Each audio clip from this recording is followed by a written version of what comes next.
కీర్తనల గ్రంథం 78వ అధ్యాయం 9వ వచనంలో చూస్తే, కీర్తనలు 78వ అధ్యాయము 9వ వచనం, విండ్లను పట్టుకొని యుద్ధ సన్నదులైన ఎఫ్రాయిము సంతతి వారు, విండ్లను అన్నకాడ ఆయుధాలు పట్టుకొని అనిసదు, ఆయుధాలు పట్టుకొని, ఆయుధములు పట్టుకొని, యుద్ధ సన్నదులైన, ఆయుధములు పట్టుకొని, ఎప్పుడు యుద్ధం వచ్చినా, ఎప్పుడు యుద్ధం వచ్చినా, ఎక్కడ యుద్ధం వచ్చినా ఆయుధములు పట్టుకొని యుద్ధానికి సన్నదులుగా ఉన్న ఎఫ్రాయిము సంతతి వారు యుద్ధ కాలమున వెనుకకు తిరిగారు. తల్లపైకెత్తి చూడండి, వీరెవరండి? ఎఫ్రాయిము సంతతి వారు అనండి. ఎఫ్రాయిం కూర్చొని నేను అనేకసార్లు చెప్పా, ఇశ్రాయేల్లో 10 గోత్రాల వారిని ఏమంటారు? ఎఫ్రాయిం. 2 గోత్రాల వారిని ఏమంటారు? యోధావారు. ఈ ఎఫ్రాయిమీలట అంటే ఇశ్రాయేల్లో 10 గోత్రాల వారు ఉన్నారే, వీళ్ళట ఆయుధాలు పట్టుకొని రెడీగా ఉంటారట. ఈ ఆయుధాలు పట్టుకొని రెడీగా ఉంటారట. ఎందుకంటే యుద్ధమునకు సన్నదులై అనండి, యుద్ధమునకు సన్నదులై ఆయుధాలు పట్టుకొని రెడీగా ఉంటారట దేవుని కొరకు యుద్ధాలు చేయటానికి. అలాంటి వారు ఎఫ్రాయిమీలు. కానీ ఒక సందర్భంలో ఏం జరిగిందో తెలుసా? ఎప్పుడు యుద్ధం వచ్చినా, ఎక్కడ యుద్ధం వచ్చినా, ఎలాంటి యుద్ధం వచ్చినా ఆయుధాలు పట్టుకొని యుద్ధానికి, ఏ యుద్ధానికైనా రెడీ అన్నట్టుగా ఉన్న ఈ ఎఫ్రాయిము సంతతి వారు ఒకానొక కాలం వచ్చినప్పుడు యుద్ధము నుండి వెనకగా తిరిగారట. ఏ కాలం అది బాబు? ఏ కాలం? ఏ కాలం? నిద్రపోయే కాలం, పోగదలు వచ్చిన కాలం, అంతేనా? నిద్రపోయిన కాలం ఏంటి? దావీదుకు పోగదలు వచ్చింది, పోయే కాలం అది. నిద్రపోయాడు, పోయే కాలం వచ్చింది, ఆధ్యాత్మిక నుండి పోయాడు. ఇక యుద్ధ కాలమున దావీదు నిద్రపోయాడు. ఎఫ్రాయిము సంతతి వారు ఏం చేశాడు తెలుసా అండి? యుద్ధ కాలమున యుద్ధమునకు సన్నదులై ఉంటారు. ఎప్పుడు యుద్ధం వచ్చినా వీళ్ళే చేస్తారు, ఎలాంటి యుద్ధం వచ్చినా వీళ్ళే చేస్తారు. ఆయుధాలు పట్టుకొని యుద్ధానికి రెడీగా ఉండే ఈ ఎఫ్రాయిమీలు ఒకానొక టైం వచ్చేసరికి యుద్ధ కాలం అప్పుడంట వెనక్కి తిరిగారట. పద్దాక యుద్ధం ఎవడు చేస్తాడురా? పద్దాక యుద్ధం ఎవడు చేస్తాడు? 100 యుద్ధాలు చేశారు, ఇప్పుడు ఒక యుద్ధం వచ్చింది. ఆ 100 యుద్ధాలలో ఆయుధాలు పట్టుకొని యుద్ధాలు చేశారు, విజయం పొందారు. ఇప్పుడు మరలా యుద్ధం వచ్చింది. దేవుడు వీళ్ళ కోసం ఎదురు చూస్తున్నాడు. యుద్ధానికి సన్నదులు వీళ్ళేగా, యుద్ధాలు చేసేవారు వీళ్ళేగా అని ఎదురు చూస్తుంటే ఆ టైంలో పద్దాక చేస్తాం, చేసేవాడే చేయటం అని చెప్పి వీళ్ళు వెనక తిరిగారట. దేవుడేమో అరే అన్ని యుద్ధాలు మీరే కదరా చేసేది, మీరు చెబితే ఎవరు చేస్తారా అని ఆశపెట్టి కూర్చున్నాడు. యుద్ధకాలం వచ్చేసరికి వీళ్ళు వెనక తిరిగారట. అప్పుడు దేవుడు వీళ్ళని ఏం చేశారో తెలుసా? 78వ అధ్యాయం 57వ వచనం, 78వ అధ్యాయము 57వ వచనం. తమ పితరుల వలె వారు వెనుకకు తిరిగి, వాళ్ళ పితరులు లోతు భార్య వెనక తిరిగిందిగా. సౌలు దేవుని అనుసరించడానికి వెనక తిరిగాడుగా.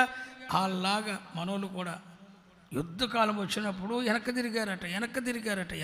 తిరిగి ద్రోహులైరి. ఇక దేవుడు ఏం చేశాడు? వీళ్ళని వెనక్కి తిరిగిన వాళ్ళని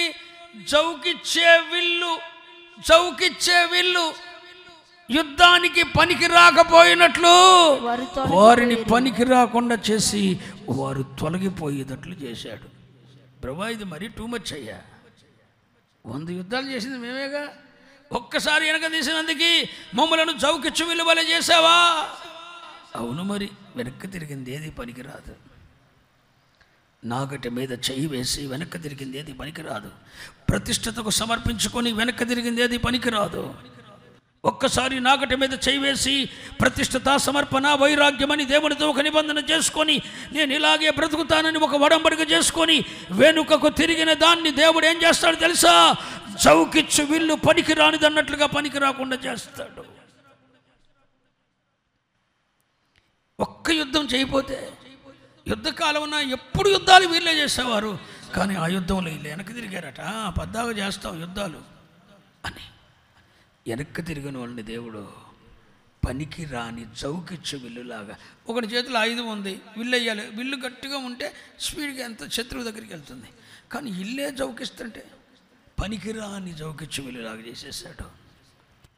ఆత్మీయతలో, భక్తిలో, విశ్వాసంలో, ప్రార్థన అనుభవాల్లో దేవునితో గడుపుతామని తీర్మానించుకున్న తీర్మానాలలో, దేవునికి ఇస్తానన్న సమయ విషయంలో తీర్మానంలో వెనక్కి తిరిగిన వాడిని దేవుడు ఎందుకు పనికి రాకుండా చేస్తాడు? ఎందుకు పనికి రాకుండా చేస్తాడండి? ఎందుకు ఈ వీళ్ళు పనికి రాలేదు? వెనుకకు తిరిగి. ఎందుకు ఆ నడికట్టు పనికి రాలేదు? దేవుని మాట వెనుక. ఎందుకు ఆ నడికట్టు పనికి రాలేదు? వాక్యమును బట్టి కాక వారి హృదయ కాఠిన్యమును బట్టి నడుచుకొని. ఒకప్పుడు నువ్వు దేవునికి పనికొచ్చిన వ్యక్తివే, దేవుని యుద్ధాలు చేసిన వ్యక్తివే, యెహోవా యుద్ధములు చేసిన వ్యక్తివే, ప్రార్థించిన వ్యక్తివే, సేవకులకు సహకరించిన వ్యక్తివే, ప్రార్థన సమయం గడిపిన వ్యక్తివే, కన్నీరు విడిచిన వ్యక్తివే, దేవుని కొరకు బ్రతకాలని లోకాన్ని వద్దనుకున్న వ్యక్తివే. కానీ ఈ రోజు ఎందుకు పనికి రాకుండా పోయావు నువ్వు? దేవుని మాట వినకండి.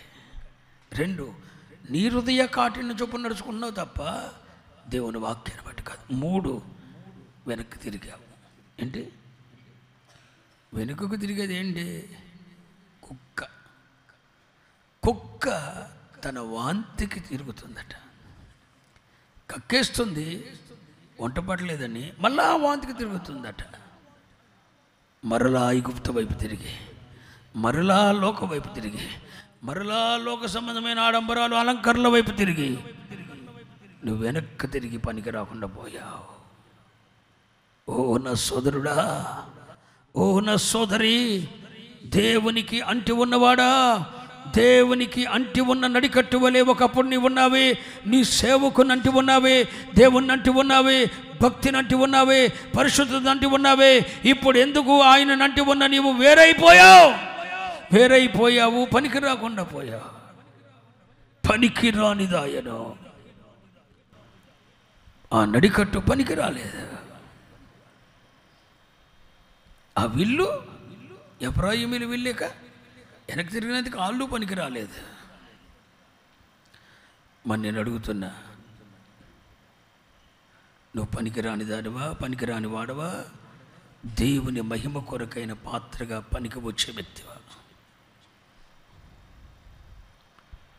యేసే చెప్పాడు, ఉప్పు సారమిగిపోతే, ఉప్పు నిస్సారమైతే అది బయట పారవేయబడి పనికి రానిదని ఎంచి అది మనుషుల చేత త్రొక్కబట్టుగా కానీ మరి ఎందుకు పనికిరాదు. ఉప్పు నిస్సారమైతే పనికిరాదు. ఉప్పు వేస్తున్నామండి, ఉప్పు బస్తా ఉంది మన ఇంట్లో, కూరలో వేయాల్సినంత వేసాం, ఉప్పు చాలా, మళ్ళా వేసాం చాలా, మళ్ళా వేసాం చాలా, ఎంత వేసినా చాలతలా. ఆ ఉప్పు కరగట్లా, ఆ ఉప్పు సారం ఇవ్వట్లా. ఇక ఆ ఉప్పు ఎందుకు పనికి వస్తుంది? సారం ఇవ్వని ఉప్పు ఎందుకు పనికిరాదుగా? పనికి రాలేదుగా ఉప్పు. ఒక విశ్వాసిగా నీలో నుండి సారం రావాలి. నువ్వు దేవుని బిడ్డవైతే నీలో నుండి ఒక సారం, పరిశుద్ధత అనే సారం, విశ్వాసం అనే సారం, దేవునితో అంటుకట్టబడుట అనే సారం నీలో ఉంటే నువ్వు పనికొస్తావు. పనికి రానిదాయను. ఉప్పు పనికి రాలేదు, జౌకిచ్చు విల్లు పనికి రాలేదు, నడికట్టు పనికి రాలేదు. ఉప్పు పనికి రాకపోవడం కారణం ఏంటి? అది సారాన్ని ఇవ్వలేదు, అది చెయ్యాల్సిందే చేయలేదు, కరిగిపోయి రుచినివ్వాలి, కరిగిపోలేదు, రుచినివ్వలేదు. ఇక ఉప్పు నిస్సారమైంది, అది పనికి రాలేదు. ఒకప్పుడు దేవునితో అంటి ఉన్న నడికట్టే ఇప్పుడు పనికి రాలేదు. కారణం ఏంటి?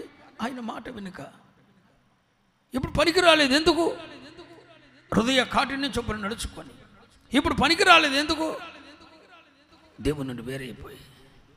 మరొకప్పుడు ఆ ఎఫ్రాయిమీలు యుద్ధపు విల్లు ఎన్నో యుద్ధాలు చేసింది, కానీ ఈరోజు ఎందుకు పనికిరాని చౌకిచ్చు విల్లు వల్ల మారిపోయింది.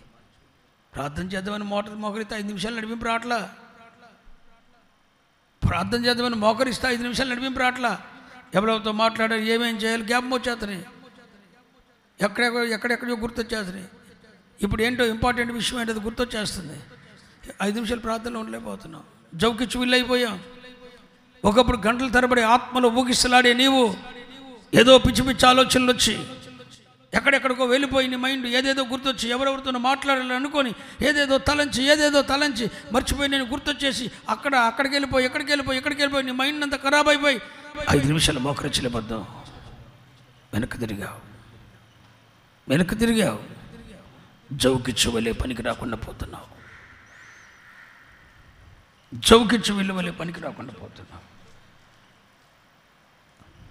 ఒకప్పుడు దేవుని యుద్ధాలు చేసే నీవే, ఆత్మలో ఊగిసలాడుతూ గంటల తరబడి ఎంతసేపటికి లేగని నీవే, అలా నడిపింపులో వెళ్ళిపోయే నీవే ఇప్పుడు డిస్టర్బ్ అయిపోతున్నావు. మీ నాన్న గురించో మీ అమ్మ గురించో ఏదో గుర్తొచ్చేసి 5 నిమిషాలు 10 నిమిషాలు కూడా ప్రార్థనలో ఏకాగ్రత ఉండలేకపోతున్నావు. ఎందుకు నీ విల్లు జవుకిచ్చింది? ఎందుకు నీ విల్లు పనికిరానిదయ్యింది? వెనుకకు తిరిగావు, నాగటి మీద చేయి వేశావు, ప్రతిష్టతలో ఉంటానని ఒడంబడిక చేసుకున్నావు. వెనక్కి తిరిగావు. ఉండలేను బాబోయ్ అని అనిపిస్తుంది నీకు ఇప్పుడు. నీ విల్లు జవుకిచ్చింది. నీ ప్రతిష్టత, నీ సమర్పణానికి పనికి రాకుండా పోయింది బిడ్డ. ఈ 2025వ సంవత్సరంలో నువ్వు పనికి రాని నడికట్టువు కాకూడదని నేను కోరుకుంటున్నా. నువ్వు పనికి రాని విల్లువు కాకూడదని కోరుకుంటున్నా. నువ్వు పనికి రాని ఉప్పువు కాకూడదని కోరుకుంటున్నా. అందుకనే దీవిస్తున్నా. ఈ సంవత్సరారంభంలో నుండే నీవు పనికి రానిదని చెప్పి దేవుడు నిన్ను పారవేయకూడదు, తన నుండి వేరు చేయకూడదు. నీవు పనికి వచ్చే ఉపయోగకరమైన ఆయనతో అంటుకట్టబడి ఆయన సారాన్ని పొంది ఆ సారాన్ని నీలో నుండి అనేకులకు పంచిపెట్టగలిగిన ఒక సారం వెదజలిగే వ్యక్తిగా నీవు ఉండాలని, ఉపయోగకరమైన ప్రయోజనకరమైన వ్యక్తిగా, పనికి రాని వ్యక్తిగా కాకుండా పనికి వచ్చే వ్యక్తిగా నీవు నీ కుటుంబం ఉండాలని దీవిస్తున్నా.